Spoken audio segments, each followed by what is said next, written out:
Kinshasa, une heure de plus à Nyunzu, dans la province du Tanganyika. C'est l'heure de vous informer. Voici les titres de l'actualité de ce lundi 15 décembre. À la une ce soir, face à l'agression persistante du Rwanda, l'urgence humanitaire s'intensifie. À Kalemi, l'assistance aux blessés de guerre, aux familles des militaires et aux déplacés du camp marin s'impose comme une réponse vitale entre soutien social et réconfort. Dossier sensible et enjeu de souveraineté nationale, la production de la carte d'identité refait surface au Sénat. Interpellé par le sénateur Jean Bamanissa, le vice-premier ministre de l'Intérieur s'explique sur l'état d'avancement et demande une allocation conséquente pour permettre à l'ONIP de mener efficacement la campagne. Hommage au Sphinx de Limete à l'occasion du 93e anniversaire de naissance d'Étienne Tshisekedi. Un film retraçant son combat politique et son héritage sera projeté le 21 décembre prochain de Placide Nzanzi Matobo. Voilà pour les titres. Mesdames et messieurs, bonsoir et bienvenue aux 20h. La nouvelle vient de tomber ce lundi. L'ancien chef rebelle congolais Roger Lumbala a été condamné à 20 ans de réclusion criminelle par la cour d'assises de Paris. Il était jugé pour complicité de crimes contre l'humanité liés aux exactions commises dans l'Est de la République démocratique du Congo entre 2002 et 2003, période par des tortures, viols, massacres et pillages dans le cadre de effacer le tableau. Le verdict constitue une décision historique mettant fin à des décennies d'impunité pour les crimes commis par des groupes armés en République démocratique du Congo. Un commentaire d'Oscar Melkaïch. Il écope des 30 ans de prison. L'ancien rebelle Roger Lumbala a été condamné ce lundi 15 décembre 2025 par la cour d'assises de Paris. Cet homme de 67 ans a été condamné au titre de la compétence universelle qu'elle octroie pour juger les crimes contre l'humanité. Roger Lumbala, qui a 10 jours pour faire appel, a refusé d'assister à son procès, déniant toute légitimité à la justice française. Mais il est revenu écouter les verdicts impassibles. 3 chefs de guerre ont déjà été condamnés par la Cour pénale internationale pour des crimes commis lors des conflits qui ravage l'Est de la République démocratique du Congo depuis 3 décennies. Mais aucune cour nationale d'un pays n'a pu s'octroyer la compétence universelle jusqu'à présent et condamner quiconque pour ces atrocités. Roger Lumbala était jugé en France en vertu de la compétence universelle pour association de malfaiteurs et complicité des crimes contre l'humanité dans le nord-est de la RDC. Cet ancien cadre du RCDN a été interpellé en décembre 2020, mis en examen en janvier 2021 et inculpé en 2023. Il était jugé depuis le 12 novembre 2025 à Paris devant la cour d'assises pour complicité des crimes contre l'humanité et association de malfaiteurs en vue de la préparation d'un crime contre l'humanité pour des faits commis à l'est de la République démocratique du Congo, notamment en 2022. Ce procès, qui a duré 5 semaines, a examiné les rôles de cet ancien chef rebelle du Rassemblement des Congolais démocrates et nationalistes, RCDN, accusé d'avoir participé à l'opération Effacer les tableaux. Roger Lumbala vient d'être condamné à 30 ans de réclusion criminelle et non 20 ans, comme nous l'avions dit. La reprise des violences dans l'Est de la République démocratique du Congo doute sur la solidité des accords signés à Washington entre les présidents Félix Tshisekedi et Paul Kagame. Face aux violations imputées au Rwanda, les États-Unis haussent le ton. L'ambassadrice américaine en République démocratique du Congo s'est dite profondément déçue lors d'une conférence de presse tenue à sa résidence. Christine Nenzo, Simon Konkolonko.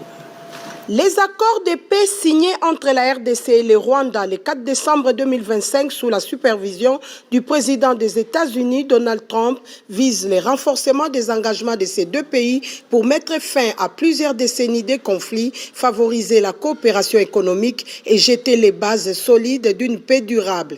L'ambassadeur des États-Unis en RDC, Lucy Tamlin, qui reconnaît et applaudit cet événement historique de Washington, a, au même moment, au cours d'une conférence de presse tenue en sa résidence, exprimé son indignation face à cette reprise des affrontements sur terrain dans la partie est de la RDC. Lucy Tamlin s'est dit déçue de ces comportements affichés par le Rwanda. On a dit clairement que nous voulons que le Rwanda respecte ses engagements faits avec le président Trump à Washington le 4 décembre. Donc, c'est ça notre réaction. Nous allons travailler très étroitement avec tous les pays concernés pour que les engagements soient respectés. À la question de savoir si ces accords signés à Washington reflétaient déjà un échec, ou même comme certaines voix le disent, faudrait-il y associer d'autres acteurs comme les Nations Unies ou quelques personnalités locales autour de cette table, l'ambassadeur Lucie Tamlin reste rassurant pour l'accompagnement de son pays à la recherche de la paix en RDC et pour la stabilité de la région des Grands Lacs. Non, je pense que le président Trump a montré qu'il va lutter pour la paix en RDC. Lui-même, il est très engagé et suit avec beaucoup d'intérêt la situation sur le terrain ici. Et comme j'ai dit, nous sommes en train de préparer une réponse. Les États-Unis, selon Tamlin, restent fermement attachés à soutenir ces efforts tout en reconnaissant que l'immense potentiel économique de la région des Grands Lacs ne pourra se réaliser que par la mise en œuvre complète des engagements en matière de paix et sécurité. Et contrairement aux rumeurs circulant sur une prétendue ville morte, Kinshasa vit normalement. Ce lundi 15 décembre, la population vaque librement à ses occupations, comme l'a constaté Everson Kabwaba lors d'une ronde sur les grands artères de la capitale. Regardez. La ville de Kinshasa a tourné en plein régime ce lundi 15 décembre 2025. Contrairement à la prétendue ville morte qui a été annoncée dans les réseaux sociaux par des personnes mal intentionnées, la population a vaqué librement à ses occupations. Je pense qu'il n'y a rien comme journée ville morte. Il y a des gens qui ont essayé de manipuler l'opinion. Nous avons besoin de travailler pour que notre pays puisse avancer. Devant l'école supérieure des commerces, ces étudiants rencontrés sur place n'ont pas cédé à la manipulation. En quittant ma demeure jusqu'ici, j'ai pu constater qu'il n'y a pas de ville morte.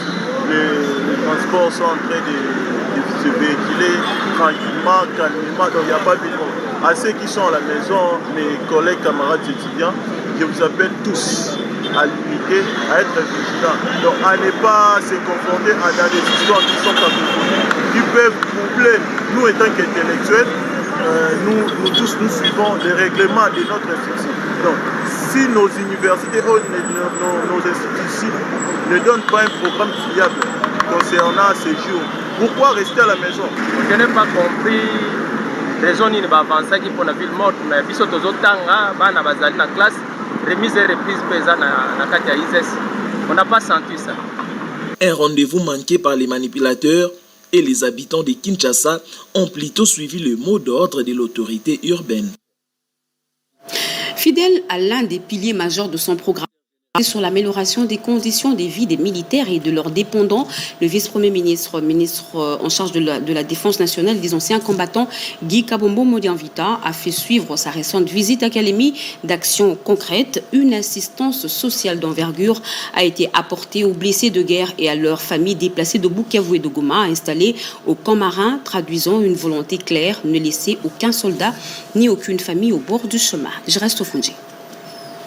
La guerre ne s'arrête pas au front, elle continue dans la chair des blessés et la précarité de leurs familles. En agissant à Kalemi, le gouvernement affirme que l'abandon n'est plus une option politique. Soucieux de l'amélioration des conditions de vie des militaires et de leurs dépendants, l'un de 3 axes majeurs de son programme, le vice-premier ministre, ministre de la Défense nationale et des anciens combattants, Maître Guy Kabombo Modianvita, a promis lors de sa récente visite à Kalemi, chef-lieu de la province du Tanganyika, une assistance sociale en faveur des blessés de guerre et de leurs familles déplacées de Bukavu et de Goma à la suite des récents affrontements. Cette promesse s'est concrétisée par la remise d'une gibecière composée des vivres et de biens non vivriers destinés à répondre aux besoins primaires des bénéficiaires installés au camp marin de Kalemi. Au total, 290 ménages, dont 60 blessés de guerre et plus de 150 veuves, ont bénéficié de cette assistance constituée notamment de sacs de semoule et de riz, des viandes de bœuf, de haricots, de sucre, de cartons de conserve, l'huile végétale, des pièces d'épargne pour les dames, des jus, des bâches ainsi que des cartons de savon et de poudre à lessive. Cette action intervient quelques jours seulement après le passage du vice-premier ministre, ministre de la Défense nationale à Kalemi, où il s'était longuement entretenu avec les blessés de guerre sur les conditions de vie, leur situation salariale et leur prise en charge médicale à l'hôpital militaire de référence. Par ailleurs, tous les enfants en âge de scolarité présents sur le site ont été identifiés et inscrits dans les écoles environnantes, garantissant ainsi la continuité de leur parcours éducatif. Enfin, il convient de souligner que d'autres mesures scolaires durables sont en cours de réflexion, notamment la construction de nouveaux bâtiments modernes afin d'améliorer durablement les conditions d'accueil des familles déplacées de l'Est de la République. Avant de partir en vacances parlementaires, les députés nationaux ont validé 2 textes clés, dont la loi d'habilitation autorisant le gouvernement à légiférer par ordonnance-loi, une mesure prise face à la persistance de la crise sécuritaire dans plusieurs provinces du pays. Anim Balaka et Hermé Bangando. L'Assemblée nationale adopte le projet de loi portant habilitation du gouvernement. 2. Projet de loi modifiant et complétant la loi numéro 73-021 du 20 juillet 1973 portant régime général des biens, régime foncier immobilier et régime des sûretés tels que modifiés et complétés par la loi numéro 80-008 du 18 juillet 1980. À la veille des vacances parlementaires, l'Assemblée nationale a adopté 2 lois majeures au cours d'une séance plénière marquée par des débats approfondis. Présidée par l'honorable Aimé Boji Songara, président de l'Assemblée nationale, la plénière du dimanche 14 décembre 2025, tenue à la veille de la clôture de la session ordinaire de septembre, a permis aux députés nationaux de se prononcer sur des textes jugés essentiels à la vie de la nation. La première loi adoptée porte habilitation du gouvernement à légiférer par ordonnance-loi pendant les vacances parlementaires. Le texte a été présenté par le ministre d'État en charge de la formation professionnelle, Marc Kila, représentant le ministre d'État en charge de la justice, Guillaume Gueffa. Cette habilitation vise à assurer la continuité de l'action publique en permettant au gouvernement de prendre des mesures urgentes relevant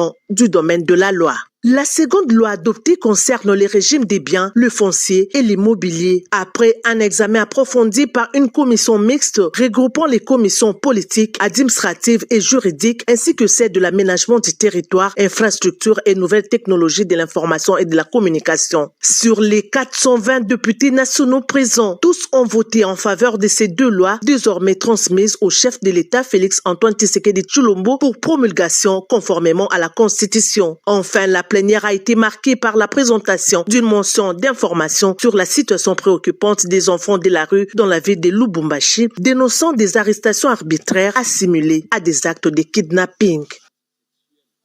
Et sous la présidence de Jean-Michel Sama-Lukonde, le Sénat a tenu une séance plénière ce dimanche 14 décembre. 3 points étaient inscrits à l'ordre du jour. Le projet de loi portant demande d'autorisation d'une nouvelle prorogation de l'état de siège dans une partie de la RDC, une question orale avec débat ainsi qu'une interpellation de certains membres du gouvernement. Janine Kalinga, Julien Piana et bienvenue au Salah. Contrôle parlementaire, le vice-premier ministre, ministre de l'Intérieur et les ministres des Ressources hydrauliques étaient devant les sénateurs à la plénière présidée par le président de la Chambre des sages, Jean-Michel Sama-Lukonde Kyenge. La plénière a examiné l'interpellation du sénateur Janvier Michakasiwa adressée au ministre des Ressources hydrauliques, Molendo Sakombi, concernant la politique nationale sur la gestion de la desserte en électricité au regard des coupures intempestives et la pénurie de cette denrée nécessaire à la vie de la population et au développement de la nation.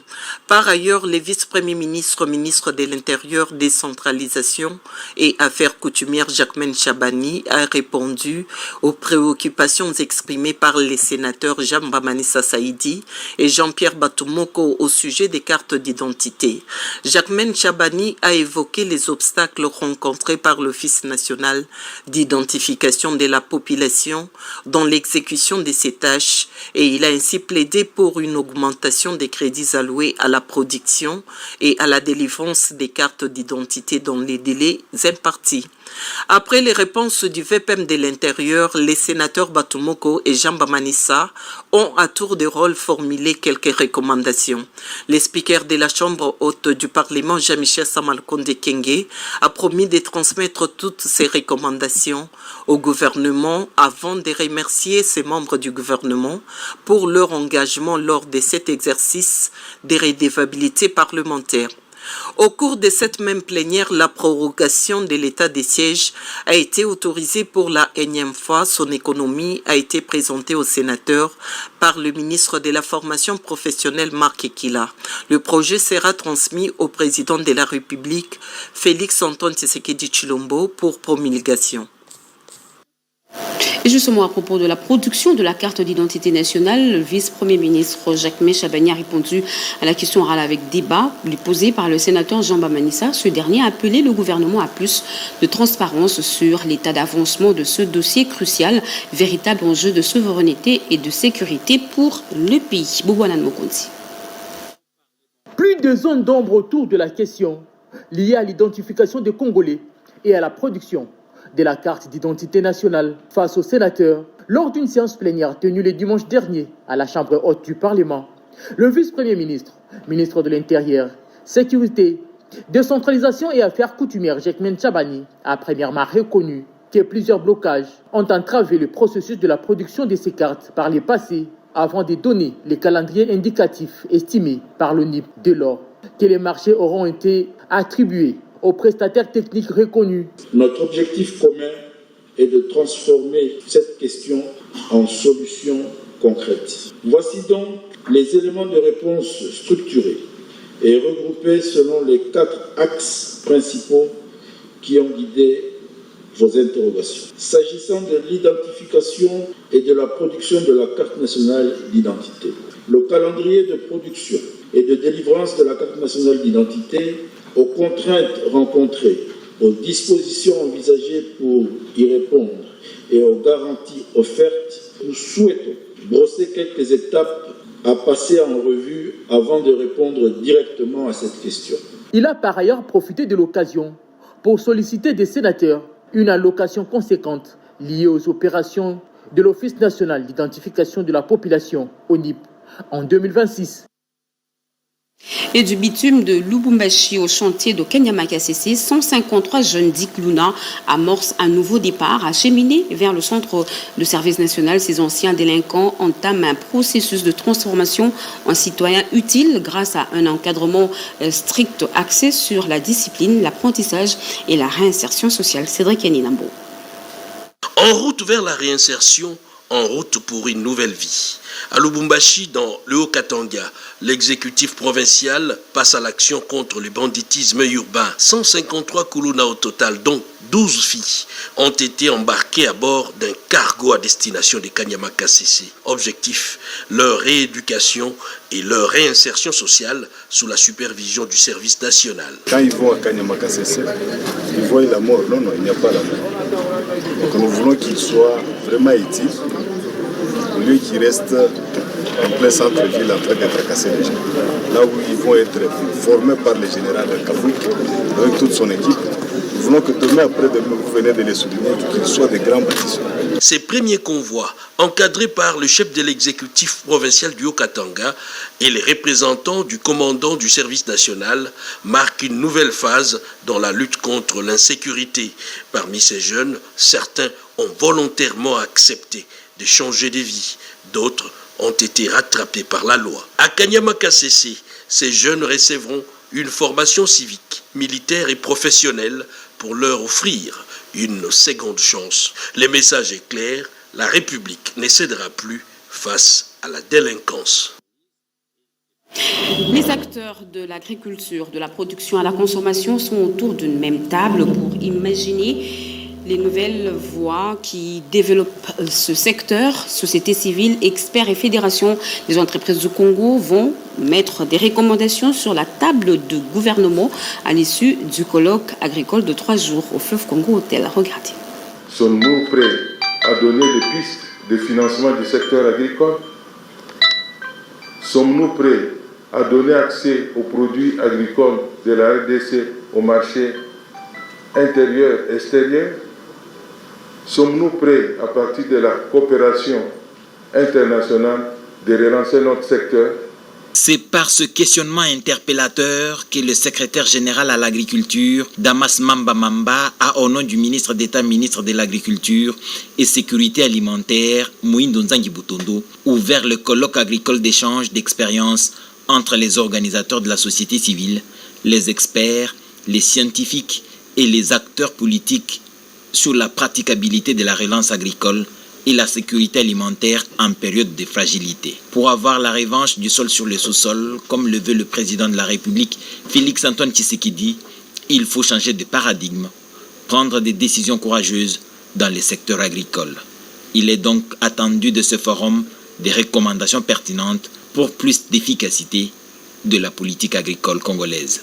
L'Union africaine, représentée par Sarah Garbi, Chair Cluster Agriculture and Rural Economy, s'est jointe aux efforts de réflexion. Pendant 3 jours, soit du lundi 15 au mercredi 17 décembre, tous sortiront les meilleurs d'eux-mêmes pour un avenir agricole radieux. La République démocratique du Congo amorce une réforme clé pour booster les investissements. Le ministre du Plan, Guilain Nyembo, a lancé la révision de la loi sur le partenariat public-privé. Yvette Mokontima Peggy Mokunda. Réforme du partenariat public-privé en RDC, un pas stratégique vers un développement accéléré. Le gouvernement congolais enclenche une nouvelle dynamique dans la modernisation de son économie. Le ministre d'État au plan Guilain Nyembo Mbouizia, en présence de son collègue de Poste et Télécommunications José Pandakabangou, a procédé au lancement officiel de la réforme de la loi sur les partenariats public-privé, mieux connu sous l'acronyme PPP. La réussite de ce double processus, en l'occurrence la révision de la loi PPP et la montée en compétences, reposera sur une coordination interinstitutionnelle exemplaire, la rigueur et l'engagement total de chacun d'entre nous. Le ministère du Plan et de la coordination de l'aide au développement est fidèle à son élan de renforcement de l'efficacité de l'action publique en général et de l'investissement public en particulier, jouera sans relâche son rôle afin de booster l'un des secteurs clés de son portefeuille institutionnel. Cette réforme vise à aligner le cadre juridique de la RDC aux standards internationaux afin de faire du PPP un véritable levier d'investissement pour le projet d'infrastructure. Inscrite dans le plan national stratégique de développement 2024 et 2025, cette réforme intervient dans un contexte marqué par de besoins croissants et un espace budgétaire limité. Ces travaux bénéficient de l'appui de la BAD et la Facilité africaine de soutien juridique. Plus de 400 femmes ont répondu présentes à l'appel à l'autonomisation à l'initiative de Léonie Kandolo, ancienne ministre du Genre. Elles se sont inscrites pour bénéficier de formations pratiques en saponification, coupe-couture, mais aussi en gestion des micro-entreprises. Une démarche concrète pour renforcer l'indépendance économique des femmes. Joséphine Lyondo. L'autonomisation des femmes est au cœur des priorités de Léonie Kandolo, ministre honoraire du genre, de la famille et des enfants. Elle a réaffirmé son engagement indéfectible en faveur de cette cause qu'elle considère comme une véritable stratégie de transformation sociale visant à offrir aux femmes les moyens de participer pleinement au développement du pays. C'était à l'occasion de la sortie officielle de sa structure dénommée LKO, une initiative qui vise à doter les participantes de compétences pratiques et directement exploitables sur le marché du travail afin de réduire leur dépendance économique et de renforcer leur place dans la société. Nous allons d'abord commencer à aider en suivant la vision du chef de l'État, Félix Antoine Tshisekedi, en faisant des formations. Parce que si les femmes doivent devenir autonomes, elles doivent être formées. Nous travaillons à la base avec des formations de base comme l'alphabétisation, comme la transformation de l'huile en savon, transformation de produits vivriers. À Kinshasa, il y a des millions d'habitants. Aucun de nous ne peut atteindre tous les millions d'habitants de Kinshasa. Donc chacun va travailler où il peut. L'essentiel, c'est qu'ensemble, nous travaillons pour le développement ensemble, nous travaillons pour la paix. En mettant l'accent sur la formation et l'accompagnement de la femme, Léonie Kandolo espère contribuer à bâtir une société où les femmes ne sont plus reléguées au second plan, mais deviennent les actrices incontournables du progrès économique et social. À la Gécamine, tradition et productivité vont de pair. La société a célébré les journées des mangeurs de cuivre, une occasion festive, mais aussi de sensibilisation autour de la compétence productive au sein de cette entreprise emblématique du secteur minier congolais. Suzingo Ichibouy.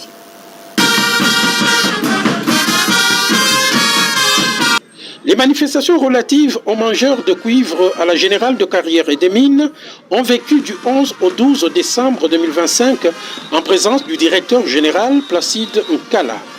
Elles ont été caractérisées par la thématique de la conscience productive.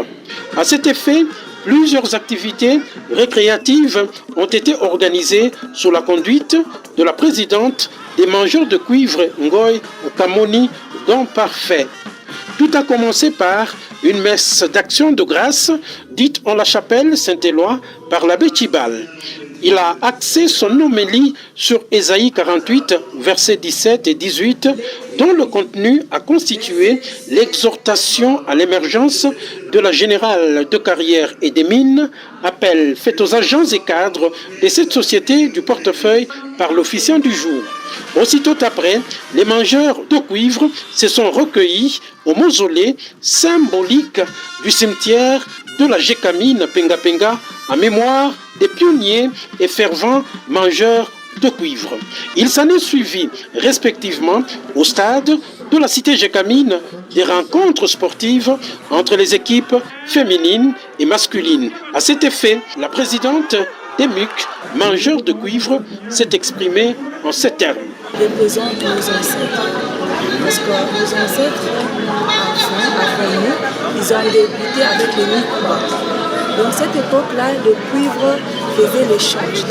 Le moment de réjouissance a ponctué cette manifestation.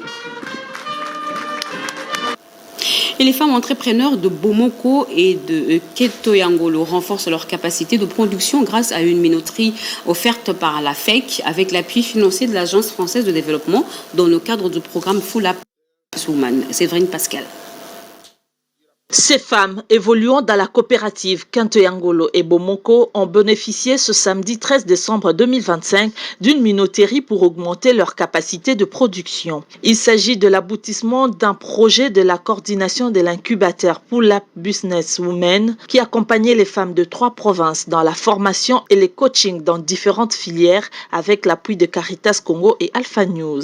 La première vice-présidente de la commission femmes et entrepreneurs de la Fédération des entreprises du Congo et coordonnatrice de cet incubateur, explique le projet qui prévoit la mutualisation des efforts. Nous sommes là en tant que structure pour les aider à continuer à augmenter leur chiffre d'affaires, à être des femmes entrepreneurs encore plus performantes. Ces 2 coopératives que nous avons dû accompagner vont se partager les équipements qui sont ici parce que ce projet justement prévoit la mutualisation des efforts, la mutualisation des équipements pour que les femmes puissent ensemble aller plus loin et avoir de meilleurs résultats. Financé à hauteur de 12 millions d'euros par l'Agence France de développement qui a tenu à rencontrer ses bénéficiaires. Et c'est un honneur pour nous, on est très contents de pouvoir voir l'aboutissement de ce projet. Donc nous aujourd'hui, nos attentes c'était de pouvoir rencontrer les bénéficiaires du projet pour elles, qui ont été accompagnés par Succès pour elles, donc par Pull Up, et de pouvoir voir le résultat et la clôture de ce très beau projet. Cette commission CNF de la FEC est une structure active qui œuvre pour l'autonomisation économique de femmes congolaises. C'est sous le thème les déterminants de l'efficacité des services publics de production et de santé bovine en République démocratique du Congo de 1990 à 2023 que le docteur Météo Nyengesh Bruno a soutenu sa thèse d'agrégation en médecine vétérinaire. Rosine Moutala. Le chef de la maison civile du chef de l'État, Bruno Miteo Nyingui, chef de travaux à l'Université pédagogique nationale, a soutenu sa thèse d'agrégation en médecine vétérinaire à la faculté de médecine de Lubumbashi ce 13 décembre 2025 dans l'auditoire Père Dr Mouillon Roméo. En présence du promoteur de sa thèse, professeur ordinaire Dr Pongombo Célestin, le lauréat désormais docteur a défini son travail en 4 grandes lignes. La baisse continue de production bovine, la première hypothèse spécifique pointe le doigt sur l'insuffisance de ressources, la maîtrise limitée de la chaîne de production et l'accès limité aussi restreint aux services de santé. Devant plusieurs personnalités, dont les gouverneurs des 2 provinces, à savoir Okatanga et Lomami, ainsi que d'autres grandes figures sociopolitiques, le lauréat a répondu favorablement aux questions du jury, notamment sur la configuration rationnelle de l'ajustement doctrinaire et obtenant ainsi la mention plus grande distinction. Nous, présidents, secrétaires et membres du jury, chargé par le recteur de l'université de Lubumbashi, Monsieur le chef des travaux, Dr Miteo Nyingui Bruno, a réussi avec la mention la plus grande distinction. Il sied de vous signaler que sa thèse a pour titre « Les déterminants de l'efficacité des services publics de production et de santé bovine en République démocratique du Congo de 1990 à 2023 ». Il n'y a que 10% de besoins en protéines d'origine animale qui sont couverts. Et le reste, 90% viennent d'où? Viennent d'autres ressources sauvages, importations, etc. Eh bien, ils veulent bien voir une amélioration, une redynamisation de ces secteurs. Et ces secteurs, cette détermination ne peut que passer par le schéma que j'ai pu proposer. La mobilisation de ressources en premier lieu qu'il faut affecter à l'appui institutionnel. En politique, en mission dans le Haut-Katanga, le secrétaire permanent de l'Union sacrée, le professeur André Mbata, a appelé les fils et filles de la province à l'unité après les divisions récemment observées. Il a également exhorté à un soutien total au gouverneur Martin Kazembe avant d'annoncer l'organisation d'une marche pacifique le 19 décembre prochain en appui au chef de l'État, Robert Ndaïtusisi. De passage ce week-end à Lubumbashi, le secrétaire permanent de l'Union sacrée de la Nation, le professeur André Mbata Betoukoumé Soumangou, était au siège de l'Union sacrée pour apaiser les esprits divisés et rétablir l'harmonie au sein de la coordination provinciale du Haut-Katanga. Une importante réunion pour faire taire les rivalités internes depuis la convocation du gouverneur Kiaboula Kinshasa. Le professeur André Mbata Betoukoumé Soumangou a appelé tout le monde à la réconciliation afin d'unir les forces autour du gouverneur intérimaire Martin Kazembe, coordonnateur provincial de l'Union sacrée de la Nation. Le numéro 1 de la province du Haut-Katanga, Martin Kazembe, appelle au rassemblement et à la cohésion. Dans le Haut-Katanga, il n'y a pas de union sacrée. Je demande à toutes les filles et fils du Haut-Katanga à la réconciliation et à retourner à la maison. Que ceux qui étaient partis rentrent pour soutenir le chef de l'État, Félix Antoine Tshisekedi Tshilombo. Nous avons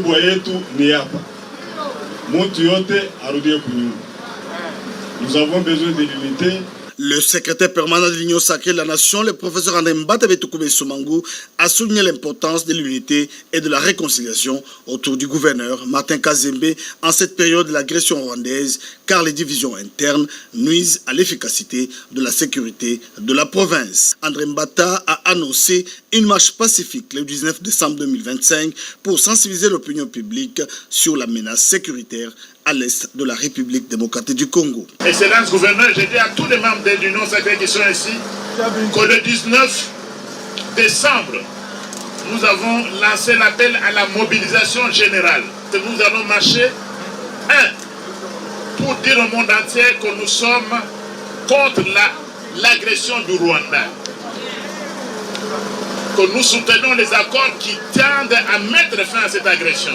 Bien avant, le secrétaire permanent de l'Union sacrée de la Nation a échangé avec les regroupements politiques du Haut-Katanga, invitant tous les partis à soutenir le chef de l'État, Félix Antoine Tshisekedi Tshilombo, en cette période difficile que traverse la République démocratique du Congo. Politique encore, le secrétaire général de l'UDPS a réuni cadres et militants du parti afin d'échanger autour de l'accord de paix de Washington. La rencontre a été marquée par une minute de silence en mémoire des victimes d'Ouvira. À cette occasion, Augustin Kabouya a appelé les Congolais à s'approprier cet accord qu'il considère comme un décisif pour la paix durable et la souveraineté de la République démocratique du Congo. Alain Bikaï. C'est sous escorte des combattants de ces partis de masse de la RDC que le président intérimaire de l'UDPS a fait son entrée au siège du parti. Cadres et militants venus nombreux l'y attendaient pour l'écouter. La rencontre a débuté par une minute de silence, observée en mémoire des compatriotes d'Ouvira récemment victimes de la barbarie de l'armée rwandaise. Dans une approche pédagogique, le secrétaire général de l'UDPS, honorable Augustin Kabouya, a ensuite rejeté ce qu'il qualifie d'allégations infondées de l'opposition et certains médias contre l'accord de paix de Washington.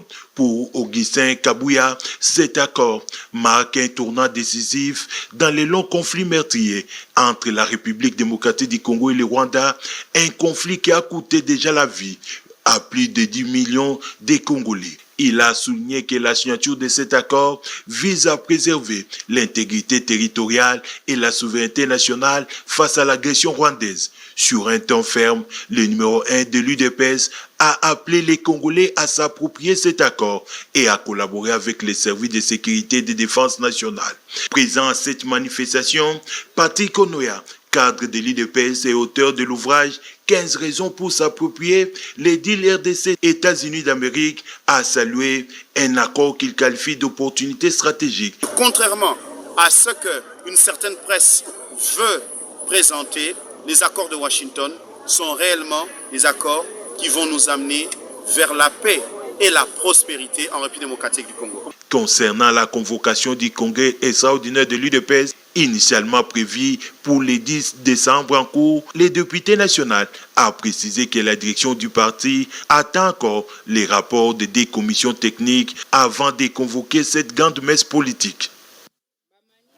La diplomatie américaine rend hommage à Melissa, diplomate de renom décédée le 12 décembre 2025 à l'âge de 93 ans devant l'ambassadrice des États-Unis en RDC, Lucie Tamlin, a salué le parcours d'une pionnière et l'engagement d'une femme qui a marqué l'Afrique, précisément la République démocratique du Congo. Elle a joué un rôle clé durant la transition politique du début des années 1990. Les images, Christine Enzo nous le promet dans nos prochaines éditions. Un hommage cinématographique, cette fois-ci au Sphinx de Limete à l'occasion du 93e anniversaire de naissance d'Étienne Tshisekedi Wamulumba. Un film retraçant son combat politique et son héritage sera projeté le 21 décembre prochain. Une œuvre signée Placide Nzazi Matobo à découvrir dans ce reportage de Ricardo Bambé.